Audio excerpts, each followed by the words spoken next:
Okay, now class, Assalamu alaikum all of you. Today we are going to discuss the effect of capital structure on financial performance of companies.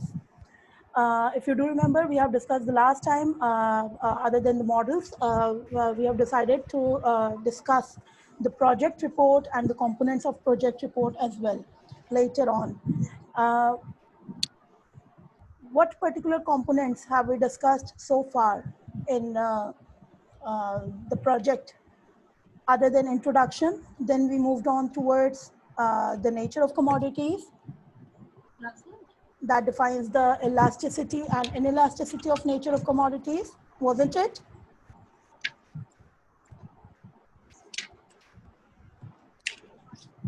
Wasn't it?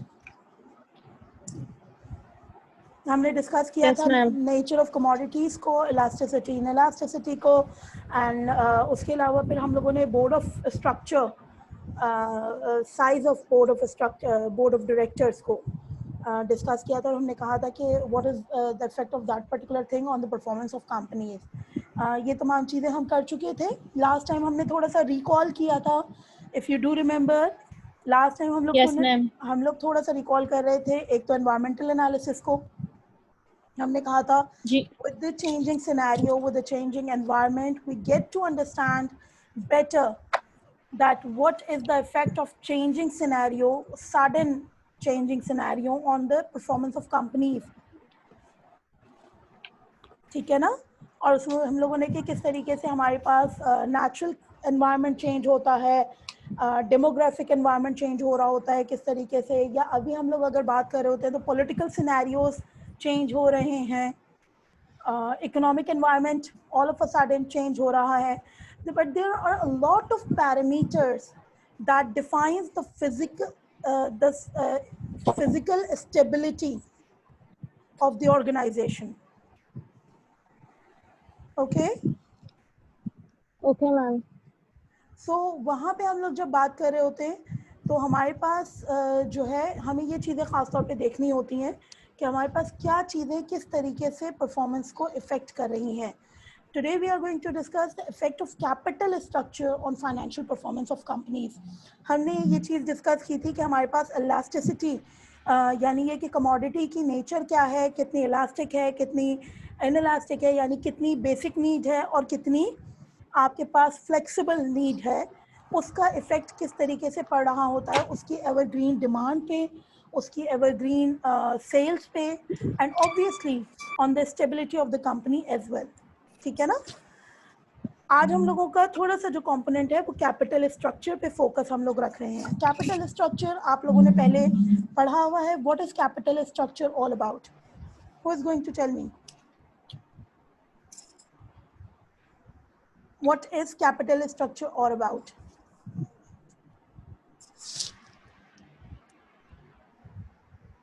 Anybody?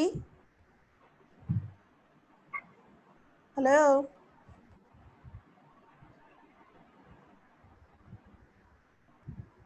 Class? Hello ma'am, अस्सलाम वालेकुम. वालेकुम अस्सलाम. जी ma'am, capital structure में हम basically ये बात करते हैं ना कि कंपनी अपना कैपिटल किस तरह से मैनेज कर रही है, कितने परसेंट उसका इक्विटी है, कितने परसेंट आपका लायबिलिटीज है, ये आता है कैपिटल स्ट्रक्चर. कि कंपनी जो है वो ज़्यादा डेट बेस्ड है या कोई कंपनी ज़्यादा इक्विटी बेस्ड है. Okay right. अच्छा, एक हम लोग एक काम ये करते हैं, हम थोड़ा सा एक ओवरव्यू ले लेते हैं, एक fast overview, then we will move on towards the discussion later. Right? Okay. Okay, the capital structure, what is capital structure all about? The capital structure is the particular combination of debts and equity used by a company to finance its overall operations, as you already have mentioned. Capital structure two types जा रहे होते हैं, ये भी हम लोगों ने थोड़ा सा क्लास में भी डिस्कस किया था. थोड़ा सा हम लोग रिकॉल कर लेते हैं, रिवाइज कर लेते हैं. It can either be the equity based. By issuing equity, firms give up ownership rights to the investors without the need to pay back investors. This is a very important point we need to understand, that there is, when you work with the equity, you are not obliged there is no obligation to pay back. It's not mandatory. The dividends, obviously, we have discussed so far that in order to keep the investors motivated, you always have to pay off the dividend. You always have to define a certain combination of dividends. You always have to pay a certain amount of dividends to them, but it's not mandatory. However, you cannot bound the investors to remain stuck with the company in case if you do not pay off the dividends. यानी ये कि अगर आप लोग dividend pay नहीं कर रहे होते हैं तो उस सूरत में हमारे पास chances होते हैं कि हमारा जो investor है वो आपका withdraw कर जाएगा, अपने shares जो है वो market में float कर देगा. तो ये चीज़ें हमारे पास प्रॉब्लम क्रिएट कर रही होती हैं. तो आपको ये ध्यान रखना होता है कि हमारे पास ऑब्लिगेशन तो नहीं है इक्विटी में. इक्विटी में ऑब्लिगेशन तो नहीं है, मगर हमें उसके बावजूद हमें ये ध्यान रखना है कि हमारे पास इन्वेस्टर विड्रॉ ना हो, मोटिवेटेड रहे वो. ठीक है. Then comes the next one, that is issuing debt. Debt में हम लोगों ने बात की थी कि debt हमारे पास companies increase their leverage by needing to pay back investors. Debt consists of borrowed money due back to the lender. Commonly. Hello. I guess I'm right now having.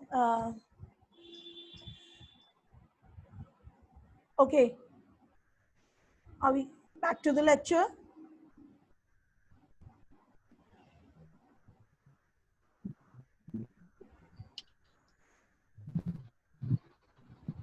Ma'am आपकी आवाज बहुत कट रही है, समझ ही नहीं आ रहा. आपकी आवाज काफी ज्यादा कट के आ रही है. Lecture is not clear at all. अच्छा एक मिनट रुक जाओ. I don't know what's the problem. जी ma'am. Happening right now. Okay. Hold on for a second, a little bit.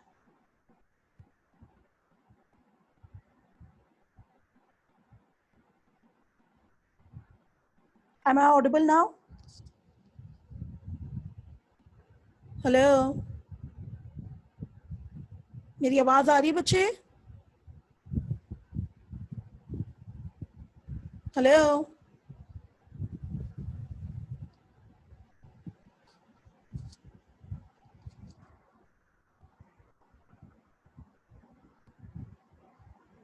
Hello.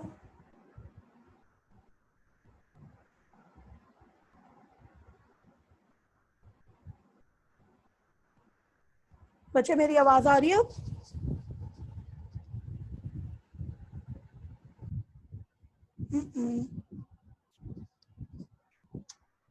This will be a problem then.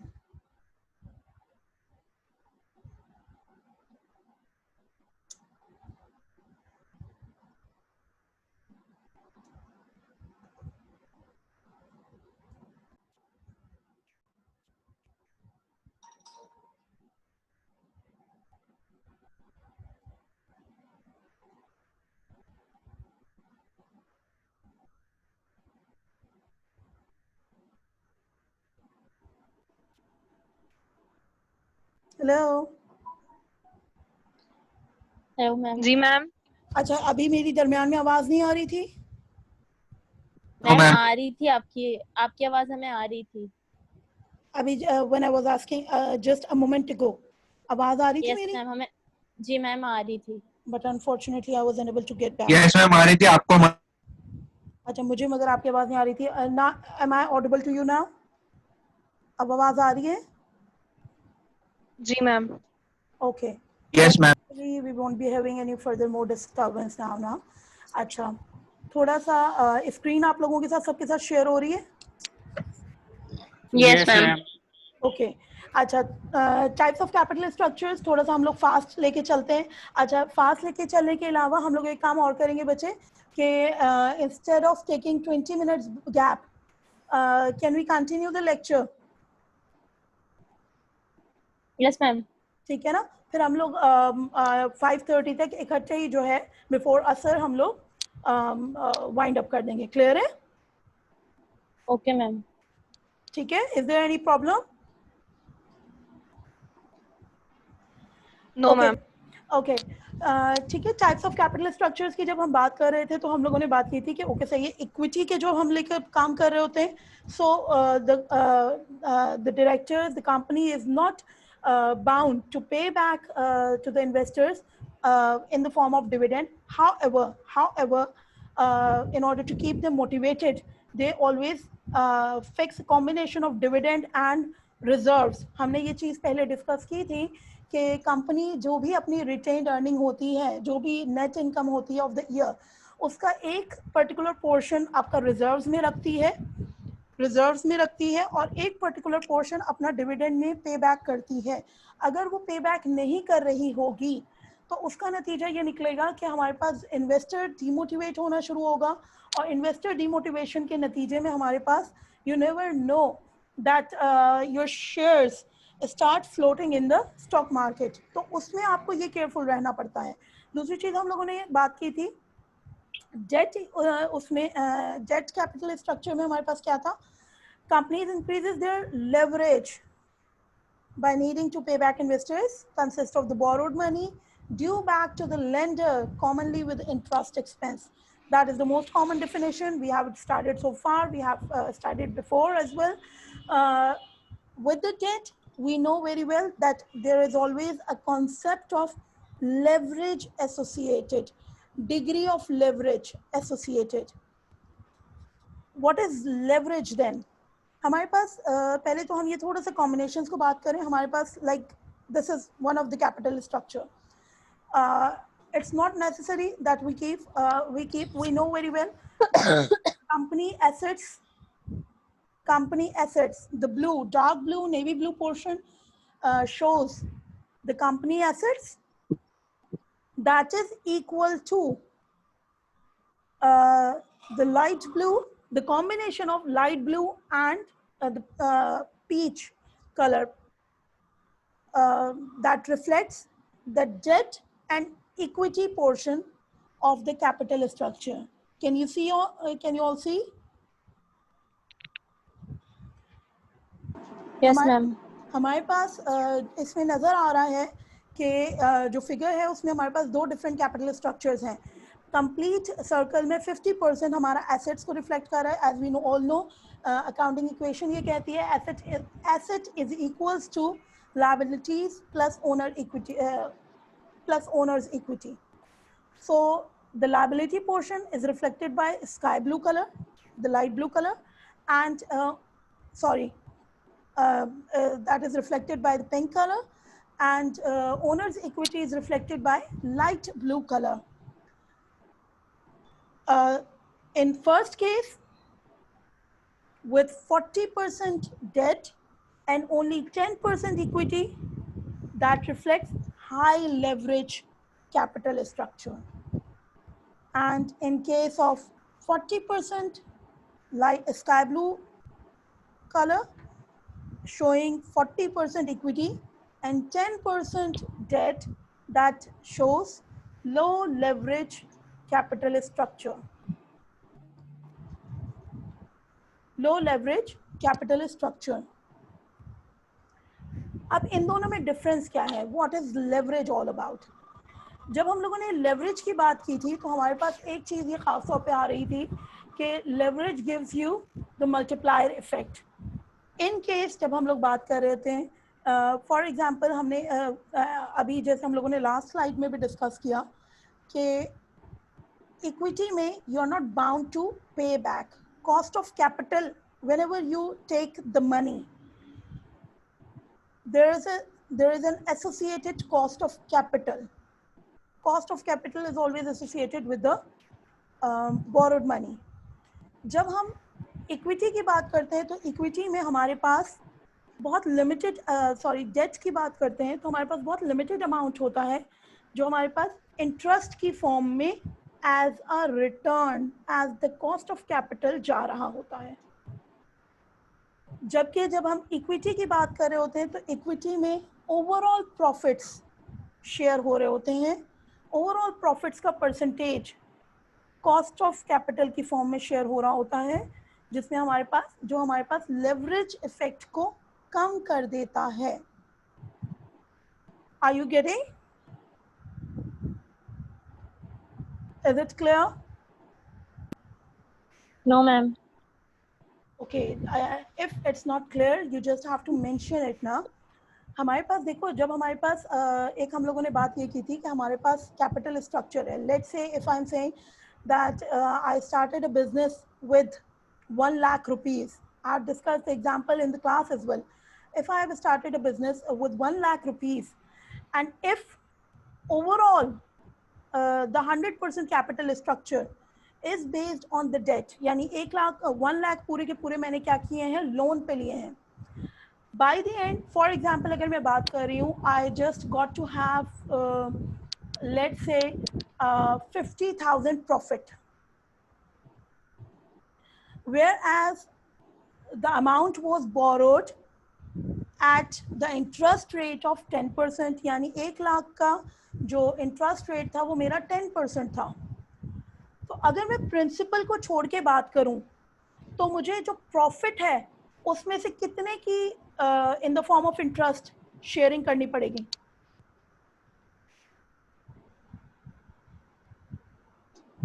10,000. 10,000, ठीक है ना? Based on the 10% of 1 lakh rupees, ठीक है ना? Clear है? Yes, ma'am. But ji, ma'am. in case, if I just started a business with let's say 1 lakh rupees, and out of which 50,000 was mine and 50,000 was in partnership with another person, यानी 50,000 मेरा था और 50,000 किसी और का था, and there was no debt associated with it, ठीक है ना? 100% इक्विटी स्ट्रक्चर था जिसमें 2 पार्टनर्स थे इंस्टेड ऑफ सिंगल पार्टनर. अब उसमें अगर मेरा 50,000 का प्रॉफिट होता है, तो what do you think is the amount of profit I need to share with the other person? 50%, 25,000. 25,000. So are you getting it now कि हमारे पास इससे क्या मुराद है?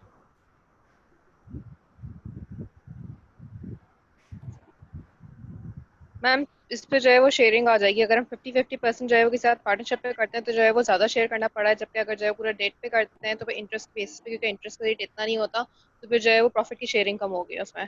ठीक है ना? यानी ये कि हमारे पास एक और चीज़ हम लोगों ने पहले डिस्कस की थी, keep the fact in mind, there is no 100% benefit associated with any particular object, and there is no 100% benefit associated with the other one. यानी हम ये नहीं कह सकते कि किसी भी एक चीज़ के साथ हमारे पास 100% उसके फ़ायदे हैं या 100% उसके नुकसानात हैं. You always have to make a combination of the two, by reaping the full benefits of both the objects and by minimizing the weaknesses or threats or problems associated with both the structures or both the components or both anything you are opting. तो आपको ये देखना होता है कि आप ये यानी अगर मैं डेट बेस्ड कैपिटल स्ट्रक्चर उठा रही हूँ और इक्विटी बेस्ड कैपिटल स्ट्रक्चर उठा रही हूँ, तो दोनों के अपने अपने फायदे हैं और दोनों के अपने अपने नुकसानात हैं. Getting my point? ठीक है ना? अब यहाँ पे अभी हम लोगों ने जो एग्जांपल डिस्कस की उसमें हम लोगों ने देखा कि हमारे पास अगर मैं लायबिलिटी बेस्ड कैपिटल स्ट्रक्चर लेती हूँ, तो उस लायबिलिटी बेस्ड कैपिटल स्ट्रक्चर के नतीजे में मुझे कम इंटरेस्ट पेमेंट देनी पड़ रही थी, और मेरे पास लेवरेज इफेक्ट क्या होता है कि उसके नतीजे में हमारे पास एक्यूमुलेटेड प्रॉफिट्स बढ़ते चले जाते हैं with the existing share holders. मगर जब हम बात कर रहे होते हैं इक्विटी बेस्ड में, तो इक्विटी बेस्ड में हमारे पास ड्यू टू शेयरिंग हमारे पास जो आपके लेवरेज इफेक्ट है वो ऑटोमेटिकली क्या होता चला जाता है, कम होता चला जाता है. Getting my point? Okay, debt to equity ratio indicates how much debt a company is using to finance its assets relative to the value of shareholders' equity. Debt to equity is useful in determining the riskiness of a company's borrowing practices. What are the risks associated. अब ये अगर just go through the definition and just tell me then what do you think they are talking about. Debt to equity ratio तो हमको पता है कि क्या है. How much is the debt that is provided in the capital structure, जो अभी हम लोगों ने पीछे भी देखा.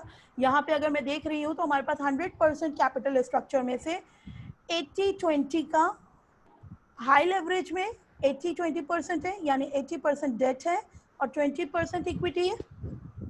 और जबकि लो लेवरेज में मुझे नजर आ रहा है कि 80% इक्विटी है और 20% डेट है, यानी जिसमें डेट कम है उसमें लेवरेज भी कम है और जिसमें डेट ज़्यादा है उसमें लेवरेज ज़्यादा है. लेवरेज इफेक्ट ज़्यादा है. डिग्री ऑफ लेवरेज ऑटोमेटिकली हमारे पास ज़्यादा होगा. लेवरेज का वर्ड जो है वो आपके पास लिवर से निकला है. That indicates the multiplier effect, multiplier growth of a company due to the debt associated, debt incorporation in it in the capital structure. Getting my point? Yes, ma'am. ठीक है, clear है? Shall we move on? जी ma'am. ठीक है, तो यहाँ पे हम लोगों ने जैसे डेट टू इक्विटी रेशियो में बात की कि how much debt a company is using to finance its asset relative to the value, and it is also useful in determining the riskiness of a company's borrowing. अब riskiness क्या है? riskiness कहाँ पे आ रही है, क्या आ रही है? What are the risks associated? अभी हम लोगों ने पीछे एक जुमला बोला था ना, बात की थी कि no particular capital structure is 100% beneficial. Neither any of them is 100% failure. You always have to define the balance combination of both. आपको ये देखना होता है. यहाँ पे आपने 80-20 का देखा था. एट टाइम्स कंपनी 60-40 ले रही होती हैं, 70-30 ले रही होती हैं, 90%, 90 to 10% ले रही होती हैं, based on their estimation of success, based on their estimation of confirmed sales. अब रिस्क क्या है? रिस्क कौन बताएगा? यहाँ पे रिस्क क्या आ रहा है? लायबिलिटी बेस्ड कैपिटल स्ट्रक्चर के साथ रिस्क क्या है? रिस्क मैम डेट की रिपेमेंट है. रिस्क यहाँ पे क्या है? अच्छा, कौन सा कैपिटल स्ट्रक्चर ज्यादा रिस्की है? जिसमें जो है वो डेट ज्यादा है, हाई लेवरेज वाला. ओके. और हमारे पास हम लोग साथ में कह रहे होते हैं कि higher the risk, higher the risk, higher the profits. Interest? Higher the risk, higher the profits. Higher the risk, higher the profits. Isn't it a common saying? हमारे पास ये नहीं कह रहे होते कि हमारे पास with the high risk you always have the chance to reap more benefits. ऐसा होता है या नहीं होता? जी ma'am. With the associated with more risky situations you can reap more benefits. अब यहाँ पे इस कैपिटल स्ट्रक्चर के साथ डिफरेंट सिचुएशंस में ज़्यादा रिस्क के साथ आप ज़्यादा प्रॉफिट मार्जिन रीप कर रहे होते हो, because of the fact you are dealing with rare commodities. आप ज़्यादा प्रॉफिट चार्ज कर रहे होते हो, आप ज़्यादा सेलिंग प्राइस आपकी चार्ज कर रहे होते हो. मगर यहाँ पे कैपिटल स्ट्रक्चर्स में ये स्टेटमेंट कैसे अप्लाई हो रही है? रिस्क हमने कहा आपका लायबिलिटी बेस्ड के साथ ज़्यादा है, ज़्यादा रिस्की कॉम्बिनेशन है ना? जी मैम. तो वहाँ पे higher the risk higher the profit जब हम कह रहे हैं तो वहाँ पे ये चीज़ कैसे अप्लाई हो रही है? Higher the risk higher the profits. Why सो?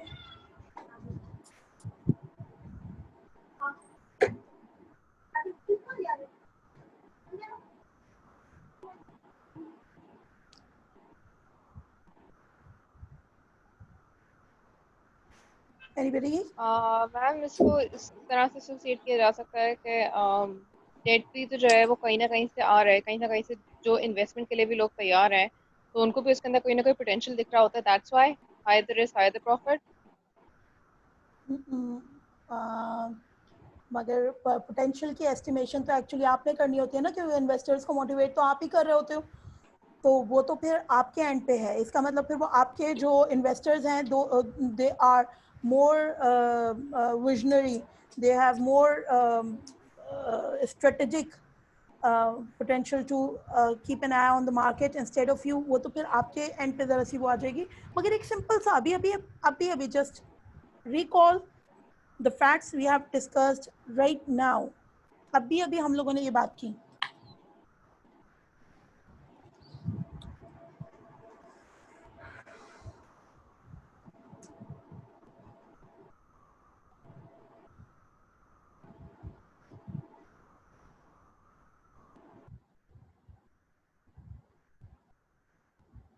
हाँ जी, कौन बताएगा? हाँ जी, कौन बताएगा? जी मैम, अभी आपने जैसे समझाया था कि एक्यूमुलेटेड प्रॉफिट्स डेट स्ट्रक्चर में ज़्यादा बढ़ते जाते हैं विद रिस्पेक्ट टू टाइम, क्योंकि एग्जिस्टिंग शेयर्स होते हुए एक्यूमुलेटेड प्रॉफिट बढ़ते जाते हैं। हाँ, और एक्यूमुलेटेड कौन से कैपिटल स्ट्रक्चर में? डेट स्ट्रक्चर में। हाँ, हाई तो डेट स्ट्रक्चर में। एक्यूमुलेटेड प्रॉफिट्स क्यों बढ़ते चले जाते हैं? क्योंकि उसमें ट्रस्ट का जो शेयर होता है वो फिक्स होता है, और हमें फॉर एग्जांपल आपने 50,000 वाली एग्जांपल ली थी, 50,000 का प्रॉफिट है और उसमें 10% हमें सिर्फ इंटरेस्ट पे करना है। जबकि इक्विटी में क्या होता है कि 50% जो जैसे 2 पार्टनर्स है तो उनको हाफ हाफ मिलेगा, तो उसका प्रॉफिट कम था। Okay, that's good, that's a good one. यानी ये कि हम लोगों ने बात की थी higher the risk higher the profits. अच्छा, ये तो प्रॉफिट्स की बात हो गई। यानी ये कि हमारे पास हम ये कहते हैं कि with the existing share holders, यानी ये कि अगर एक कंपनी के अंदर 2 शेयर होल्डर, 2 से 20, 25, 30 इस तरीके से लिमिटेड शेयर होल्डर्स हैं, you don't need to share the ownership, you don't need to deliver the ownership to the to more shareholders, और existing ownership के साथ ही आप profits volume बढ़ाते चले जाते हो। इसीलिए हमारे पास क्या है कि जो हम कह रहे होते हैं ना मल्टीप्लायर इफेक्ट, उसके नतीजे में हमारे पास क्या है, अमेरिकन इकोनॉमी हम देखते हैं कि बहुत तेज़ी से ग्रो की, बहुत तेज़ी से, मगर उसके नतीजे में स्लम भी बहुत तेज़ी से आता है। अच्छा, बहुत तेज़ी से ग्रो करने की एक बहुत बड़ी वजह यही ना कि हमारे पास क्योंकि क्या है, एक्यूमुलेशन ऑफ वेल्थ हो रही है इन फ्यू हैंड्स, यानी मखसूस जो शेयर होल्डर्स हैं वो अमीर से अमीर तरीन होते चले जा रहे हैं। ठीक है, क्लियर है?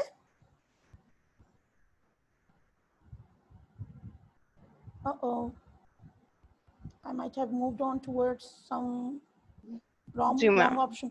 मैंने गलत ऑप्शन पे सिलेक्ट कर लिया ना। ओके, चलो अभी इसको देखते हैं क्या क्या हो रहा है, क्या नहीं हो रहा है। ठीक है, डेट टू इक्विटी रेशियो हमारे पास इंडिकेट करता है कि ओके आपके पास how much debt a company is using. ठीक है, रिस्कीनेस हमने बात की कि रिस्कीनेस हमारे पास क्या है, हम लोग इसी को आगे फिर फर्दर कंटिन्यू कर लेंगे या स्टार्ट न्यू मीटिंग कर लेंगे। ठीक है,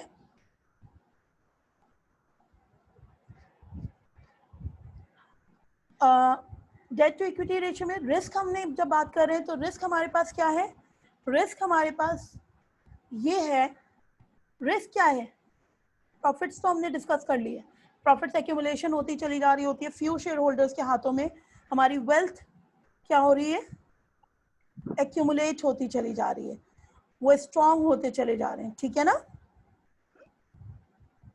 ऐसे है या नहीं है? जी बिल्कुल मैम।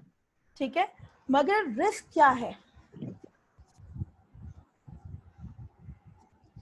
मैम रिस्क यहाँ पे ये आएगा, जैसे आपने अभी मल्टीप्लाई इफेक्ट की बात की कि जितनी तेज से ऊपर जाता है फिर उतनी तेज से वो नीचे भी आता है, तो यहाँ पे रिस्क जो है मगर वो क्यों इसकी नीचे बात का आता होगा। है, मगर वो नीचे क्यों आता है, रिस्क क्या है एक्चुअली?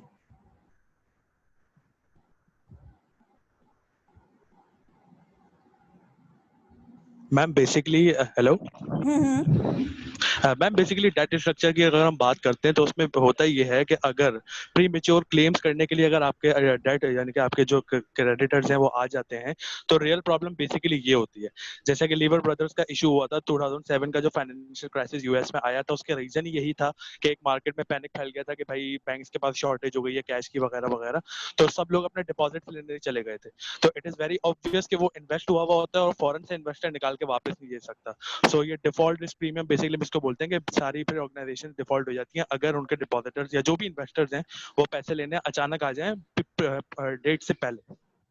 गुड, अच्छा, डेट से पहले तो एक वो आने के अलावा सिचुएशन है ही है, मगर उसके अलावा हम वैसे भी बात कर रहे होते हैं ना तो हमारे पास रिस्क सबसे बड़ा क्या है कि we are bound to pay the interest payments every now and then, यानी ये कि ओके सही है, regardless of the fact that my company was unable to earn the profits, as in case the as in the scenario of these days, हम अगर बात करें कि मेरे पास ये कोई एक्सक्यूज ही नहीं है, I will have to pay the dates, मुझे उनको इंटरेस्ट की पेमेंट देनी ही देनी है, और अगर मैं नहीं दूंगी तो मैं क्या हो जाऊंगी, I will be bankrupt, isn't it? ऐसा होगा या नहीं होगा?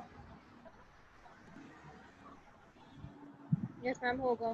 ठीक है ना, यानी ये कि हमने वो सिचुएशंस तो डिस्कस कर रहे हैं कि मेरे पास 50,000 प्रॉफिट अर्न हो रहा है, but it's not necessary, at times it happens, आपकी टोटल अनप्रेडिक्टेबल सिचुएशन अगर आ जाती है, आपकी अगर 10% आपका इंटरेस्ट पेमेंट्स थी, तो 10% इंटरेस्ट पेमेंट अगर आपकी 10,000 भी है, तो आपने क्या है, आप अगर 10,000 भी आप अर्न नहीं कर पाए हो, या जो आपने अर्निंग की थी, नेट इनकम थी, वो आपके एक्सपेंसेस में निकल गई सारी की सारी, और 10,000 भी आप अर्न नहीं कर पाए हो, तो आपका तो जो इन्वेस्टर है, जो आपका डेटर है, वो तो आपके लिए आपके अगेंस्ट बैंकरप्सी फाइल कर देगा। ये चीज़ हम लोगों ने ख़ास तौर पे आपका जिस वक्त हम लोग डिस्कस कर रहे थे आपका Anglo American model, if you do remember, ये चीज़ें हम लोगों ने उस वक्त डिस्कस की थी। उस वक्त डिस्कस की थी। सो this is the problem here ना। अच्छा, फिर हमारे पास तो ऑप्टिमल हम कैपिटल स्ट्रक्चर को ले रहे होते हैं, that is the best mix of debt and equity financing that maximizes a company's market value while minimizing its cost of capital. ये चीज जो हम पे बैक कर रहे होते हैं is the best mix of debt and equity, maximizing company's market value while minimizing cost of capital. And what is cost of capital now? अब यहाँ पे cost of capital क्या है, यानी कैपिटल से मुराद वो सरमाया जो हम इन्वेस्ट कर रहे हैं, यहाँ पे उसकी कॉस्ट क्या है, लायबिलिटी आपकी डेट की कॉस्ट क्या है, और इक्विटी की कॉस्ट क्या है। डेट की कॉस्ट क्या होती है?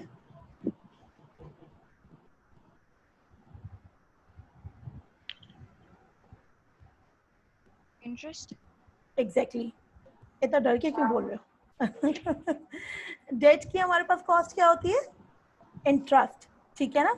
और आपकी इक्विटी की कॉस्ट क्या होती है? डिविडेंड्स। डिविडेंड्स, यानी ये कि हम लोग जब बात कर रहे हैं तो डेट की कॉस्ट आपका इंटरेस्ट है, that is the rent of borrowed money. हम एक किराए की तरीके से हम उसको महीने के महीने दे रहे होते हैं, या ईयरली या क्वार्टरली या whatever are the conditions. और जो हमारे पास इक्विटी है उसकी कॉस्ट क्या है? Dividend, but that is not monthly or yearly. It's up to us. Whenever we are available with the profits, we can share the profits, and if we don't have sufficient funds, we do not need to share the dividend. Rather, we can extend the losses to the share holders. यानी ये कि अगर company loss में जा रही है तो हमारे पास एक बेनिफिट उसमें इक्विटी बेस्ड में ये भी होता है कि अगर थोड़ा बहुत आपका लॉसेस आ रहे हैं तो आप एक्सटेंड कर सकते हो अपने शेयर होल्डर्स की तरफ। मगर ऑब्वियसली यहाँ पे क्योंकि फ्री विल का सिचुएशन होती है, तो जैसे ही लॉसेस आने लगते हैं तो इमीडिएटली हमारा शेयर होल्डर क्या करना शुरू कर देता है? मार्केट से विड्रॉ करना शुरू कर देता है। क्लियर है? Ma'am can you please explain that again, क्योंकि बीच में आवाज इंटरप्ट हो गई थी तो I did not get it. हम लोग बात कर रहे थे कि हमारे पास कॉस्ट ऑफ कैपिटल आपकी वहाँ पे जब हम बात कर रहे हैं तो लायबिलिटी की cost of capital. Is there any problem in the participants area? Do I need to check the participants? ठीक है ना। कॉस्ट ऑफ कैपिटल जब हम लोग बात कर रहे हैं तो हमारे पास लायबिलिटी की कॉस्ट ऑफ कैपिटल क्या है? इंटरेस्ट। लायबिलिटी की कॉस्ट ऑफ कैपिटल क्या है? Interest. Rent of borrowed money.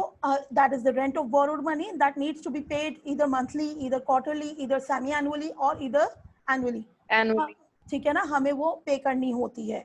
मगर जब हमारे पास हम बात कर रहे होते हैं इक्विटी की, तो इक्विटी में we are not bound to pay back the cost of capital every now and then. यानी डिविडेंड अगर आपके पास प्रॉफिट आया है, जो हम कह रहे हैं कि वो सेफ एंड सिक्योर है, कम मुनाफा है, कम प्रॉफिट्स हैं बिकॉज ऑफ शेयरिंग, क्योंकि डिस्ट्रीब्यूट हो गए ना प्रॉफिट्स, तो उसकी वजह से एक्यूमुलेशन नहीं हो रही, मगर उसके बावजूद सेफ साइड है। सेफ साइड क्यों है? क्योंकि आपके पास आपको फिक्स नहीं है। इंस्टेड आप अगर इन केस अगर आप लॉसेस सफर कर रहे होते हैं तो you can extend the losses. Ma'am आवाज फिर कट रही है? Is that clear now? Hello ma'am बस 2 सेकंड्स पहले से जो है वो आवाज आपने ये एक्सप्लेन करना शुरू किया डिविडेंड्स जो है वो लॉसेस के साथ से, तो फिर वहां से आपकी आवाज कटी है। तो बस हम लोग जैसे आप उसमें डिविडेंड्स में हम लोगों को हम लोग बाउंड नहीं होते कि हम लोग डिविडेंड शेयर करें ही करें, ठीक है ना? तो हमारे पास ये चीज़ इसका बेनिफिट होता है। और रादर हम लोग जो है अगर इन केस हमारे पास कंपनी लॉस सफ़र कर रही है तो कंपनी जो है वो अपने लॉसेस को एक्सटेंड कर सकती है शेयर होल्डर की तरफ, ठीक है ना? प्रॉफिट एंड लॉस दोनों की शेयरिंग हो रही है ना। However the fact should be kept in mind कि अगर कोई कंपनी लॉसेस सफ़र करना शुरू करती है तो हमारे पास शेयर होल्डर क्योंकि फ्री विल के साथ है, तो इमीडिएटली वो अपना क्या करता है, शेयर्स को मार्केट में बेचना शुरू कर देता है, फ्लोट करना शुरू कर देता है in order to avoid a complete default of the company ना। तो वो क्या करता है, वो तेजी से जब अपना करने की कोशिश करता है तो उसके नतीजे में शेयर वैल्यू और नीचे से नीचे जाने लगती है। So this is the thing. Now we will continue the rest of the class in the next session. हमारे पास लेवरेज रेशियो वही चीज़ जैसे हम लोगों ने अभी डिस्कस कर चुके हैं। Now we will start in the next slide, ठीक है? Okay class? Okay ma'am. Okay, just stop the